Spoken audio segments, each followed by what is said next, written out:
വെയിലുള്ള ഒരു ദിവസം സാങ്ക്രാം അരവിന്ദ് രണ്ടുപേരും പാടത്തായിരുന്നു. സാങ്ക്രാം ഒരു വശത്ത് ഇരുന്നു കൊണ്ട് തന്റെ വിയർപ്പ് തുടയ്ക്കുകയായിരുന്നു. പിന്നെ മറ്റൊരു വശത്ത് അരവിന്ദ് ഒരു ഉണങ്ങിയ മരം കോടാരി കൊണ്ട് വെട്ടുകയായിരുന്നു. അവിടെ ഒരുപാട് സമയം പണിയെടുത്തതിന് ശേഷം രണ്ടുപേരും ആകെ തളർന്നിരിക്കുകയാണ്. ചേട്ടാ, ഈ പ്രാവശ്യവും മണ്ണ് നമ്മളെ മോശം ചെയ്തു പോയി. ഭാവി പറ്റിപ്പോയിട്ടുണ്ട്. ഇപ്പോൾ വറ്റിയും ഒരുപാട് അധികമായിട്ട് മാറിയിട്ടുണ്ട്. അടുത്ത മാസം നമ്മൾ എന്താ കഴിക്കുമെന്ന് എനിക്ക് മനസ്സിലായിട്ടില്ല. അരവിന്ദ് കോടാരി ഇട്ടിട്ട് സാന്ദ്രാമിനടുത്തേക്ക് വന്നു. അദ്ദേഹത്തിന്റെ മുഖത്തും വിഷമവും തളർച്ചയും നന്നായി കാണാൻ സാധിച്ചു.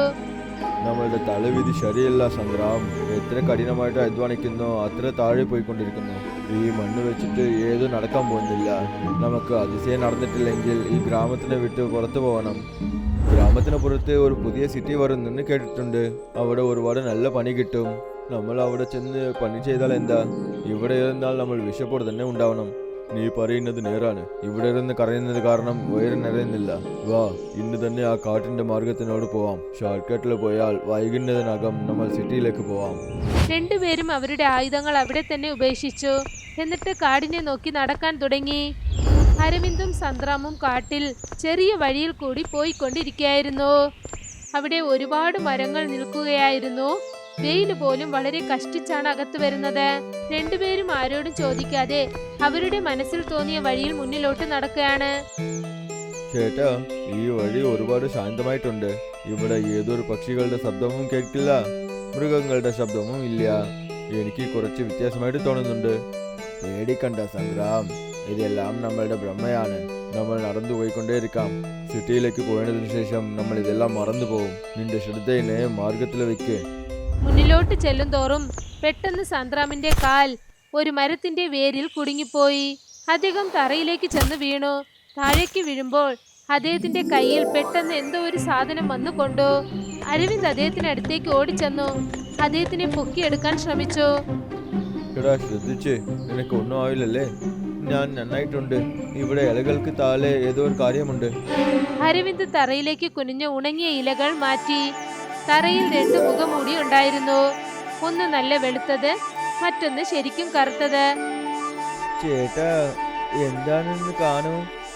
ഇത് മുഖമുടികളാണ്. സന്ദ്ര മുന്നിലോട്ട് ചെന്ന് വെളുത്ത മുഖംമൂടി കയ്യിലെടുത്തു. അത് വളരെ ലഘുവായും കയ്യിൽ അടങ്ങിയതായും തോന്നി. സന്ദ്രം അതിനെ നോക്കിക്കൊണ്ടേയിരുന്നു. അദ്ദേഹത്തെ അത് വല്ലാതെ ആകർഷിച്ചു. ഇത് ഒരുപാട് ഭംഗിയായിട്ടുണ്ട് ചേട്ടാ. ഇത് എന്നെ വെളുക്കുന്നത് പോലെ തന്നെ തോന്നുന്നുണ്ട്. ഇതിനെ കാണുമ്പോൾ മനസ്സിന് ഒരുപാട് പ്രശാന്തമായിട്ടുണ്ട്. അരവിന്ദ് കറുത്ത മുഖംമൂടി കയ്യിലെടുത്തു. അത് എടുത്തതും തന്നെ അദ്ദേഹത്തിന് എന്തോ വ്യത്യാസമായി തോന്നി. പിന്നെ ഈ കറുത്ത മുഖംമൂടി, ഇതും ഇത് വ്യത്യാസമായിട്ടുണ്ട്. ഇതിനെ കയ്യിൽ എടുത്ത ഉടൻ തന്നെ എന്നെ കൊണ്ട് എന്തെങ്കിലും ചെയ്യാൻ പറ്റുമെന്ന് തോന്നുന്നുണ്ട്. എന്റെ മാർഗത്തിനെ ആരും തടയാൻ പറ്റില്ല എന്ന് തോന്നുന്നുണ്ട്. ചേട്ടാ, ഇതിനെ ഇവിടെയേ വിട്ടേക്കണമെന്ന് എനിക്ക് തോന്നുന്നുണ്ട്. ഇതെന്തെങ്കിലും മാന്ത്രിക കാര്യമായിരിക്കും. ഇല്ല, ഇതിനെ നമ്മൾ കൂടെ തന്നെ എടുത്തുകൊണ്ട് പോവാം. നമ്മൾ ഇതിനെ സിറ്റിയിലെ വിറ്റാൽ നമുക്ക് ഒരുപാട് പൈസ കിട്ടും. സന്ദ്രാം എന്തോ പറയാൻ ഒരുങ്ങുന്നതിന് മുൻപ് അരവിന്ദ് ആ മുഖംമൂടി എടുത്ത് തന്റെ മുഖത്തിലേക്ക് അണിഞ്ഞു. ആ ക്ഷണം തന്നെ ഒരു വ്യത്യാസമായ ശക്തി സന്ദ്രാമിനെയും പിടിച്ചു വലിച്ചു. പിന്നെ അദ്ദേഹവും ഉടനെ ആ വെളുത്ത മുഖംമൂടി മുഖത്തിലിട്ടു. രണ്ടുപേരും മുഖംമൂടി മുഖത്തിലിട്ടതും തന്നെ ആ മുഖംമൂടി തന്നെ തിളങ്ങാൻ തുടങ്ങി. അടുത്ത ദിവസം രണ്ടുപേരും തിരികെ ഗ്രാമത്തിലേക്ക് വന്നു. ആ മുഖംമൂടി അവരുടെ മുഖത്ത് എങ്ങനെ ഇരിക്കുന്നു എന്നാൽ അത് അവരുടെ മുഖത്തിലെ ഒരു ഭാഗം പോലെ തോന്നി. ജനങ്ങൾക്കല്പം വ്യത്യാസമായി തോന്നി. പക്ഷെ ആരും വലുതായി ശ്രദ്ധിച്ചില്ല. നടന്നു പോയിക്കൊണ്ടിരിക്കുമ്പോൾ ഒരു വയസ്സായ അമ്മ തലയിൽ വിറകുകൾ ചുമന്നുകൊണ്ട് പോവുകയായിരുന്നു. ഒരു കല്ലിൽ തട്ടി താഴേക്ക് വീണു. അവർക്ക് എണീക്കാൻ സാധിച്ചില്ല. വെളുത്ത മുഖംമൂടി ഇട്ടിരുന്ന സാന്ദ്രാം ഉടനെ അവരുടെ അടുത്തേക്ക് ചെന്നു.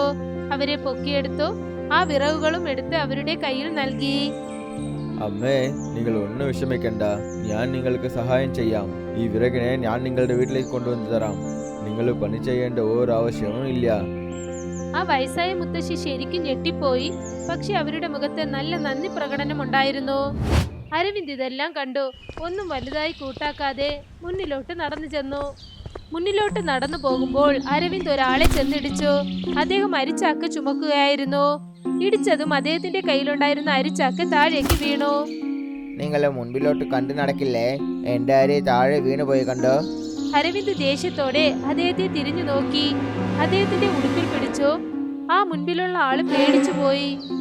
വഴിയിൽ തപ്പിപ്പോകുന്ന പണി നിന്റേതാണ്, എന്റേതല്ല. വീണ്ടും എന്നെ എതിർത്ത് സംസാരിച്ചാൽ പിന്നെ ഈ അരി കഴിക്കാൻ നീ ജീവനോടിരിക്കില്ല. അദ്ദേഹം പേടിച്ച് തന്റെ ചാക്ക് കയ്യിലെടുത്തു. എന്നിട്ട് അവിടെ നിന്നും ഓടിക്കളഞ്ഞു.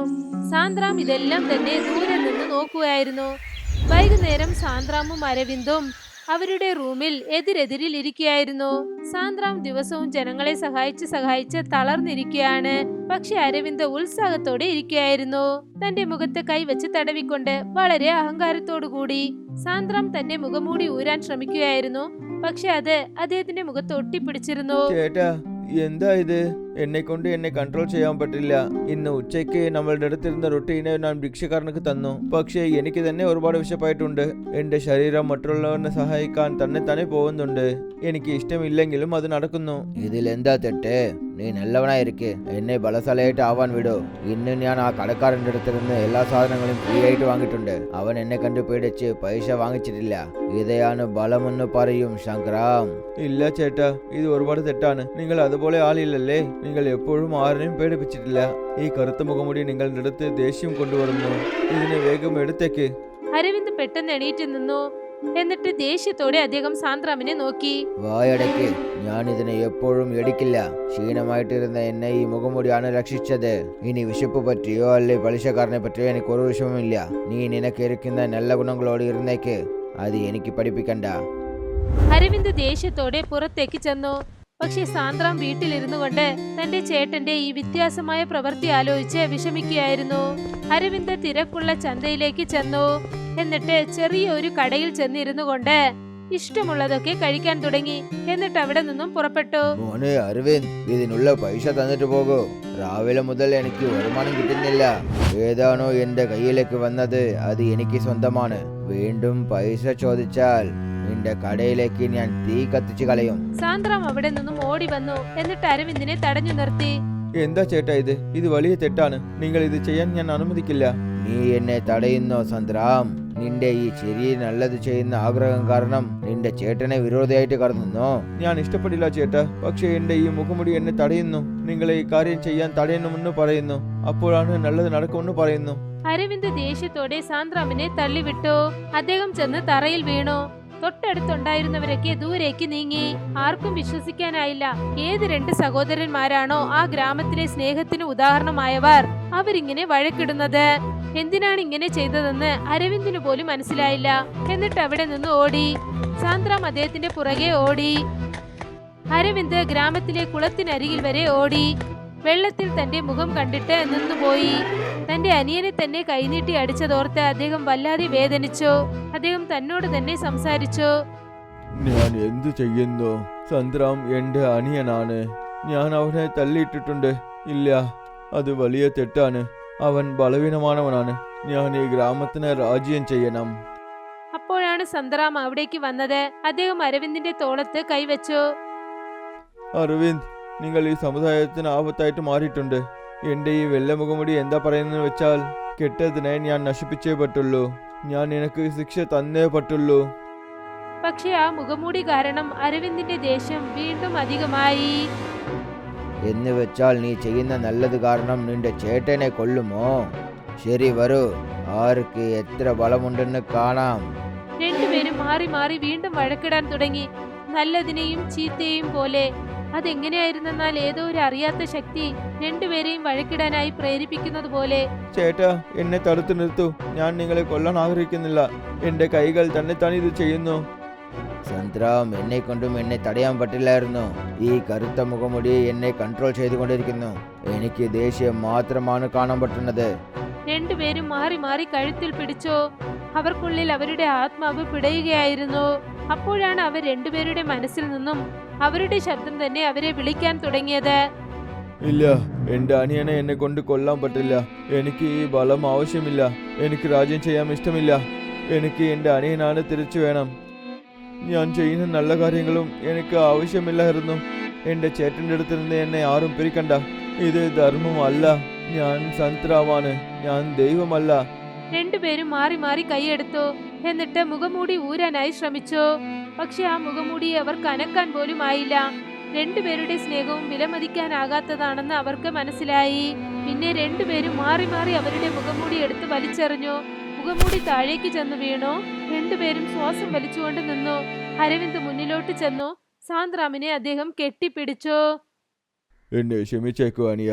ബലശാലിയാവണമെന്ന് എൻ്റെ ആഗ്രഹം എന്നെ കുരുടനായിട്ട് മാറ്റിയിട്ടുണ്ട്. ഒരു മനുഷ്യൻ നല്ലവനായിട്ട് ബലശാലിയായിട്ട് മാറാൻ പുറത്തുനിന്ന് വരുന്ന ഏതൊരു മുഖമുടിയും ആവശ്യമില്ല. നമ്മളുടെ അകത്തിരിക്കുന്ന കാര്യങ്ങളാണ് എപ്പോഴും നിജമായിട്ടിരിക്കും. പിന്നെ എനിക്കും മനസ്സിലായിട്ടുണ്ട് ചേട്ടാ, ഒരു മുഖംമൂടി കാരണം നമ്മൾ ചെയ്യുന്ന നല്ലത് ശരിക്കും നല്ല കാര്യങ്ങളല്ല. ശരിക്കുമുള്ള നല്ല കാര്യങ്ങൾ എന്താണെന്ന് വെച്ചാൽ നമ്മളുടെ ആഗ്രഹത്തോടെ മനസ്സാരെ ചെയ്യുന്ന കാര്യങ്ങളാണ്. രണ്ടുപേരും ആ മുഖംമൂടി എടുത്തു. ആ കുളത്തിലേക്ക് അവർ അത് വലിച്ചെറിഞ്ഞു. പിന്നെ രണ്ടുപേരും ഒന്നിച്ച് അവരുടെ ഗ്രാമത്തിലേക്ക് ചെന്നു. കൂടുതൽ ബലശാലികളായി. പിന്നെ ഇതോടെ നമ്മുടെ കഥയും ഇവിടെ അവസാനിക്കുകയാണ്.